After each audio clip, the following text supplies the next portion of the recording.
Welcome back. Let us now enter into a very interesting subject, responsibility. Responsibility in simple terms is the ability to respond to life spontaneously. Please understand, we don't respond to life spontaneously. We always need a cushion, buffer spring between us and life. As a child, you need fairy tales. As a young adult, you need fantasies. As a grown-up man, you need desires. These are acting as buffer springs, shock absorbers between you and reality, life. Meeting, responding, connecting with the life without these shock absorbers is responsibility.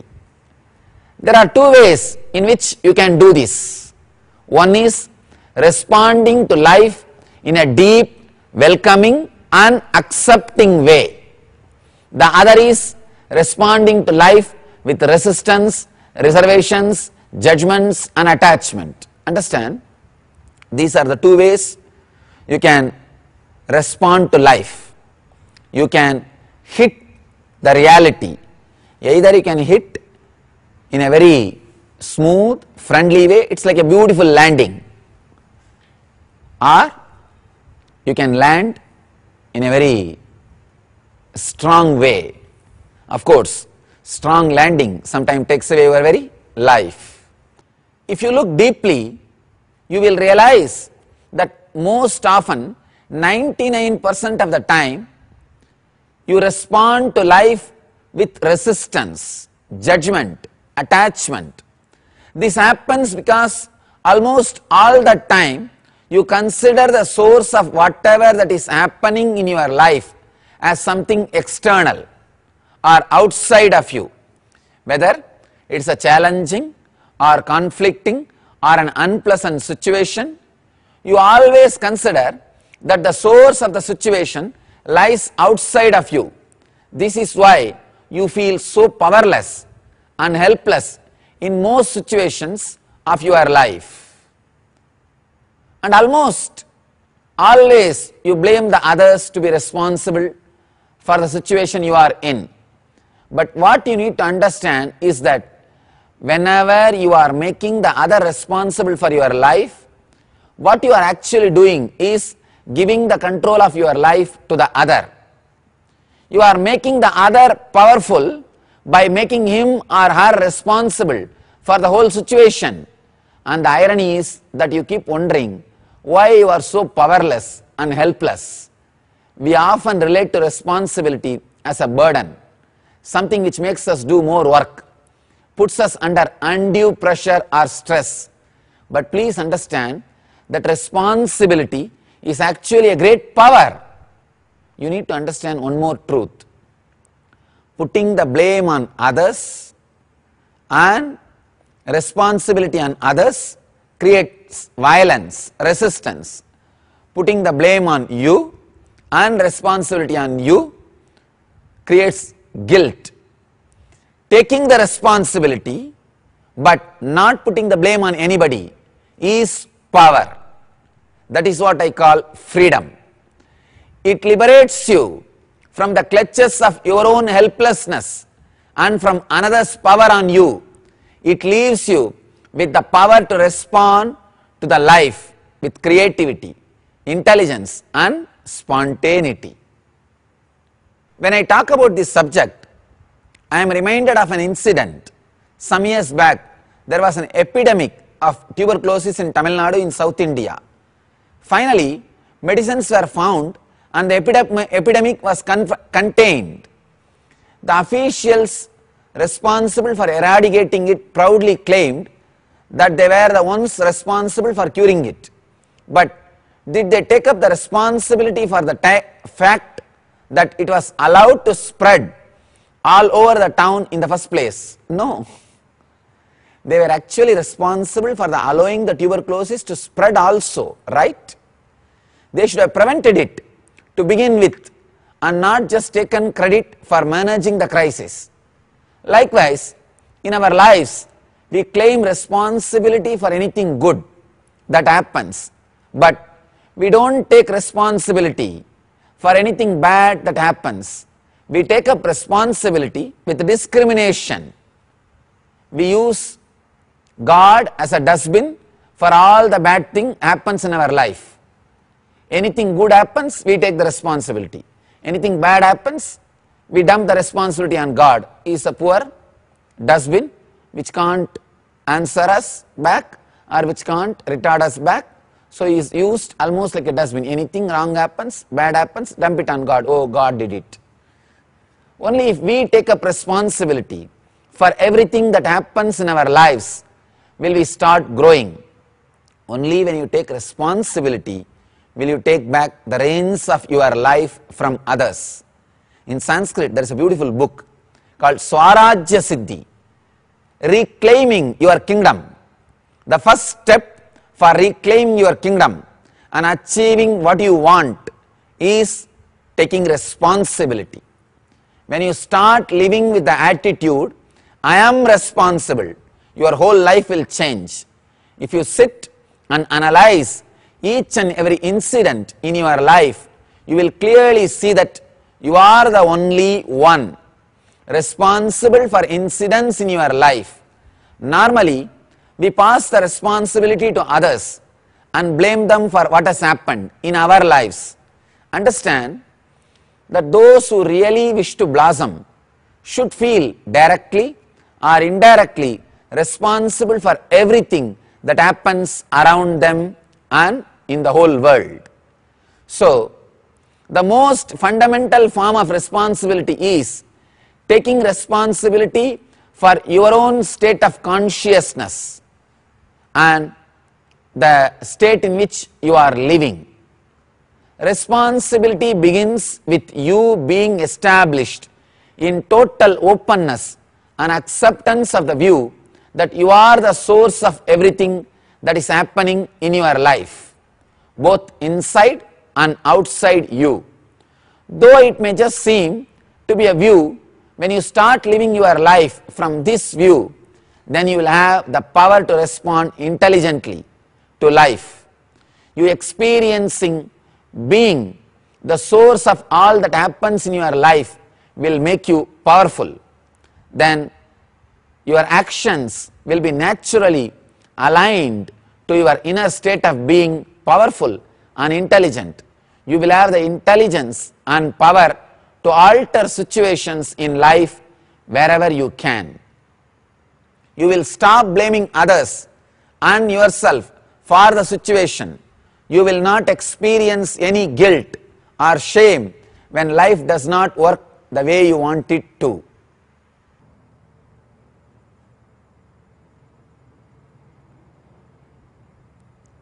Tapas.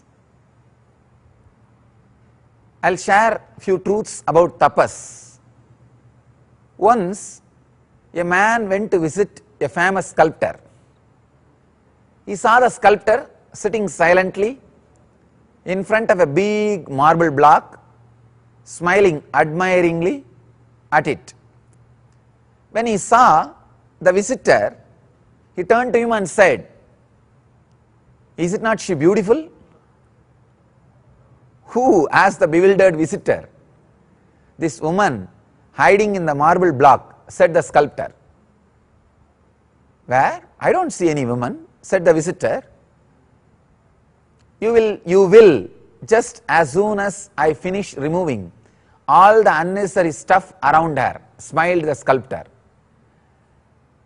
On the spiritual path, this process of removing all the unnecessary stuff is tapas. Tapas is the intense, joyful effort that transforms you from what you are to what you can be. Please understand, tapas is the intense, joyful effort that transforms you from what you are now or what you think you are now to what you are really.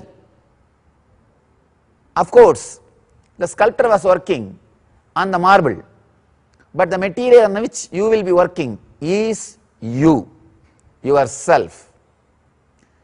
The Sanskrit word tapas literally means burning.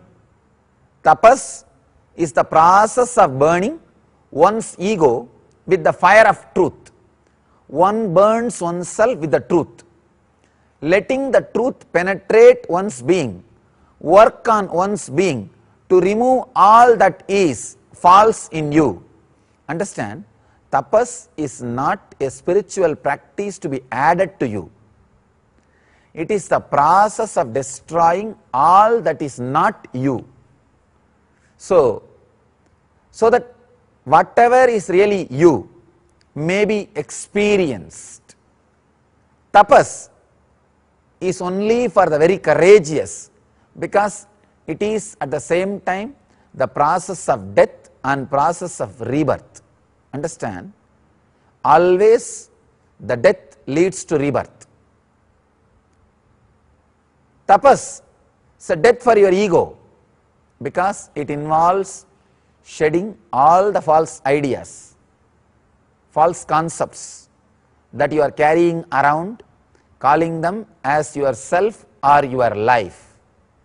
Tapas destroys only your false identities, not you. You must understand what this process is called tapas is about.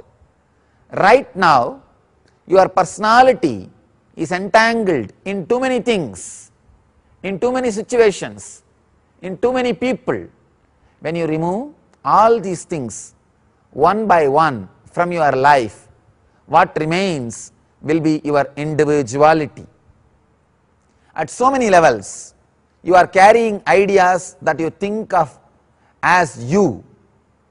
At the outermost level, you are deeply connected to the world as you experience it. Please understand. At the outermost level, you are deeply connected to the world as you experience it. Your social identity, your family, your profession, you are carrying all these in yourself as part of yourself. That is why traditionally seekers on the spiritual path choose a life away from family and society. I can say that it is not necessary to physically be away from family and society. It is enough if you can psychologically disconnect from them. If it is enough if you psychologically know how to unclutch from them and clutch when you required without making yourself getting caught in it. Understand, I am not asking you to become indifferent, no. To stop talking to them, no. Just become aware of the subtle influences that world is exerting on you. You are carrying the baggage of so many other people's ideas. Just become aware. How many people are living inside your head right now, telling you how to run your life? Just listen and see. How many voices can you hear? We are living our life based on ideas of right and wrong which are given to us by others. We are living our life based on ideas of right and wrong which are given to us by others. Understand? And we don't even realize it. That's the most funny thing. We don't even realize it. Becoming aware is the only first step. That's the first step.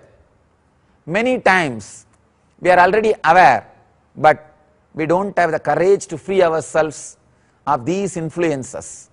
We know that we are simply acting out ideas that have been given to us by our parents, by friends, by society, by TV, by media, but we don't want to let go of those ideas because we are afraid of living without a social identity.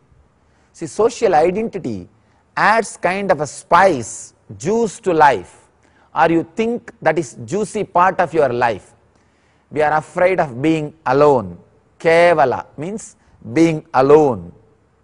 As you may move from ego to spontaneity, you will surely experience some pain, some fear. There is nothing, this is nothing but the process of transition happening in you. Naturally, the ego will resist the process and you will experience this transition as pain. You will undergo pain, that is your penance, your tapas. Tapas is delicious pain before any birth. Pain has to happen before the tree happens. The seed has to suffer the pain of opening up. The seed has to break and give way. Only then can the tree happen. Any process of transition will be both painful and joyful. I can say it will be a delicious pain. When you start letting go of your social identity, you will suffer the pain of loneliness. This is what is meant by tapas. To feel the pain of loneliness, you don't have to go and sit in a forest. When you let go of your social identity, you will go through the same pain of loneliness. You will experience only freedom when you stand with the tapas. Remember, whatever is really you cannot be taken away from you. Only the ideas which you are hiding onto can be taken away. Only your social identity has been taken away. Such a crisis is actually a beautiful opportunity for transformation. At such times, you can just remember whatever is happening in you. Is it really happening to me? All the things which I am going through, is it really me? Or is it just my social identity that is being destroyed? Am I really this identity? If you have this awareness, you don't even need to go through any sadhana or practice, any technique. If you can remember, just this remembrance is enough. You don't need a separate technique or method or tapas to awaken yourself. Of course, I am not saying it will be easy to be aware. Whenever you fall out of awareness, it is going to hurt. Even at such times, if you can just witness the pain of losing what you felt to be one part of yourself, if you can just witness the pain of loneliness, you will see a new strength happening in yourself. For the first time, you will see yourself stripped of your outer identity, your social identity. If you can go through that and come out, you will be succeeding in a huge tapas. Whenever you feel the pain of loneliness, undergo it totally. With a total acceptance, you will move from loneliness to aloneness, to kaivalya. Aloneness that is complete. Accept and welcome this loss of personality. Whenever it happens, you will see, you will give birth to yourself as individuality. Tapas is intelligent effort. Please understand, I am not saying that tapas has to be always painful process. Sometimes, if life is gracious to you, it gives to an intense crash course. So tapas need not always be a painful process. In fact, real tapas happens naturally, out of your intense longing for the truth. Anything done by force is not going to help you or society. When you are seeking for the truth is intense, each false identity that is removed from you can only bring joy, not pain. Many times, people undergo tapas just to prove something into themselves or to society. In such cases, there is a big danger of tapas itself becoming an act that comes from the ego.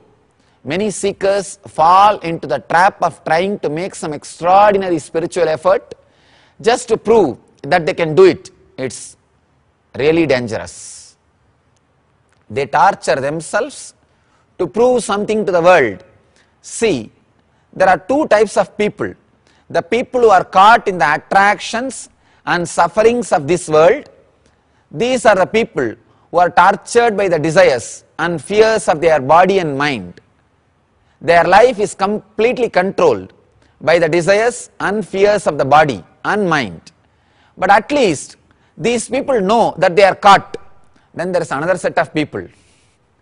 These are the people who continuously torture their body and mind in the name of tapas.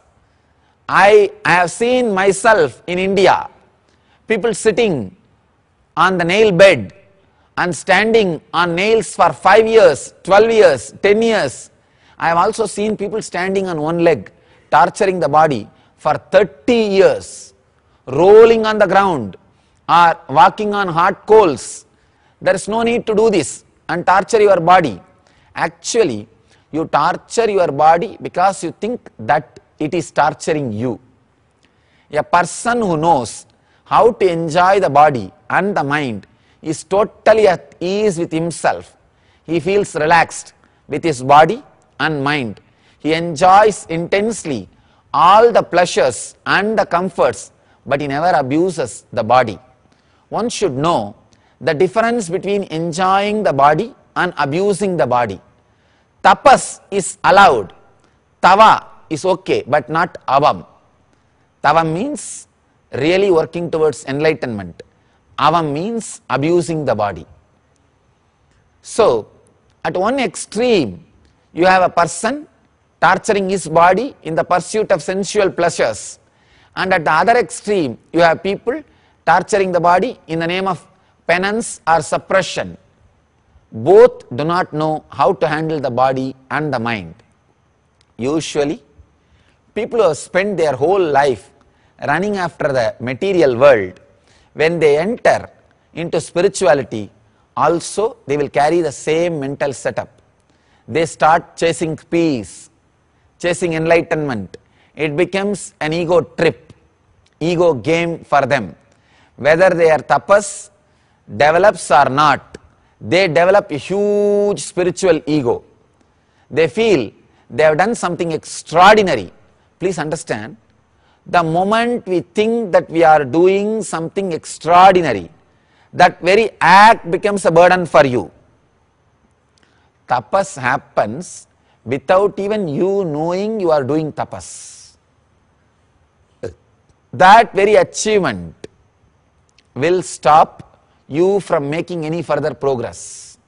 The moment we think we are doing extraordinary meditation, we will try to get up from the seat. You see, when we are starting and doing japa, when we are counting our beats, the moment we think, oh, I think I have been meditating for a long time. What's the next thought that comes up? It's enough for today. I can't do anymore. My knees pain, my back aches. Let me get up. Just see in your own life. Just see in your own life. Whenever you have achieved something extraordinary, or you think you have achieved something extraordinary, it has happened only when you did not feel it to be extraordinary at that time. Please understand. You only realized that it was extraordinary after you had done it. During my days of tapas, my spiritual wandering, I endured all kinds of rigors. Many times I had to go without a meal for days. But I never even understood or thought I am doing tapas. Understand? I lived in so many kinds of harsh climates, wearing just a single piece of cloth on my body. When I talk about it, people say, oh, you have done so much tapas. But to tell you honestly, at that time, I never felt it was something extraordinary. I tell you, just the withering away of the will happened spontaneously. Understand this word, withering away of the will.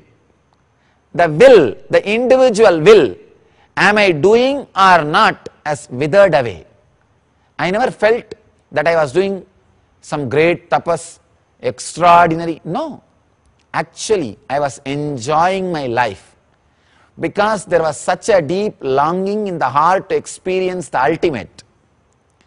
experience the experiencer. If I had realized at that time that it was extraordinary, that idea by itself would have been too intense to let me achieve the results. One problem with the spiritual seekers is we do not know the art of being playfully sincere. Understand? I was not feeling I was doing something great. I was just being playful, enjoying. Sincerity was happening. We do not know how to approach our seeking. Somehow, we always feel that unless we act in an extreme manner, the goal cannot be achieved. We cannot believe that enlightenment can be had so easily. So we plan all kinds of ways in which we can torture ourselves in order to prepare ourselves for enlightenment. It's a nature of the mind to make us feel that enlightenment is very far away and we have to torture ourselves for it. Even Buddha, during his tapas, made the mistake of falling into extremes. For many years, he performed all possible tapas, exposing himself to the hot sun, starving himself, torturing his body.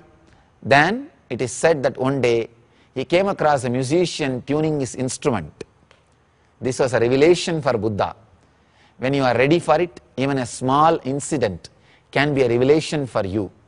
He saw how carefully the musician was tuning his instrument, because if he tuned the string too tight, it would snap.